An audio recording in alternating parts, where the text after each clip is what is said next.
मंगल करनी कलमल हरणी तुलसी कथा रघुनाथ की, गतिकूर कविता सरस की जो सरस पावन पात की। जो हमारे जीवन को मंगलमय कर दे, ऐसी रघुनाथ जी की कथा है।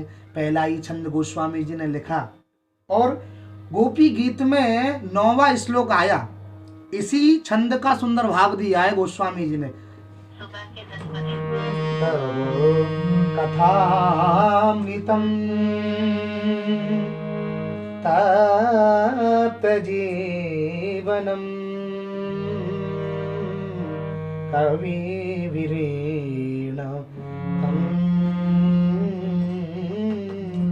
कल्मषापहं श्रवण मंगलं श्रीमदाततं भुवि गिरन्ते भूरिदा जना भुवि गिरन्ते भूरिदा जना। तब कथामृतम तप्त जीवनम कवि विरीणतम कल्मषापहम श्रवण मंगलम श्रीमदाततं भुवि गिरन्ते भूरिदा जनाः।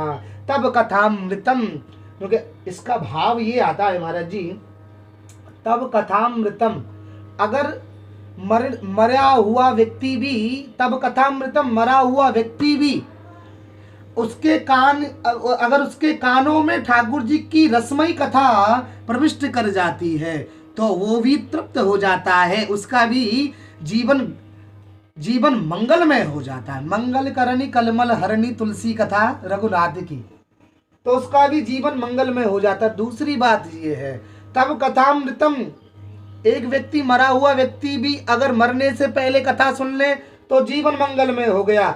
मर भी जाए अगर उसके कानों में तब भी ठाकुर जी की कथा पहुंच जाए तो भी उसका जीवन मंगलमय हो जाए। तीसरा भाव ये आता है, तब कथामृतम, जो ठाकुर जी की कथा अमृत के समान है, तो राम जी की कथा अमृत के समान है। तृप्त जीवनम, इसको पीने से जीवन तृप्त हो जाता है। तृप्त जीवनम कवि विरीणतम कल्मषापहम श्रवण मंगलम। हाँ, एक बात जरूर याद रखनी चाहिए भाई, हमको अगर ठाकुर जी की रसमयी कथा का रसास्वादन करना है, रसपान करना है, तो पहले हमको अपने कानों को मंगल में करना पड़ेगा। मंगल करनी कलमल हरणी तुलसी कथा रघुनाथ की। तुलसीदास जी कहना चाहते हैं, अगर अपने जीवन को मंगल में करना चाहते हो तो रघुनाथ जी की कथा को सुनो, मंगल में आपका जीवन हो जाएगा।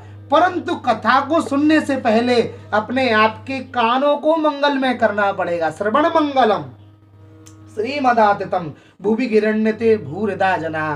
तो नवदा भक्ति में श्रवणम कीर्तनम विष्णु स्मरणम पाद सेवनम अर्चनम वंदनम दास्य शक्ति आत्म निवेदनम।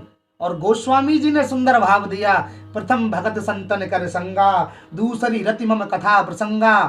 सुंदर भाव नवदा भक्ति का उपदेश किया है तो गोस्वामी जी ने। तो हमको महाराज जी श्रवण मंगलम, राम जी की कथा श्रवण करनी है तो पहले अपने कानों को मंगल में करना पड़ेगा।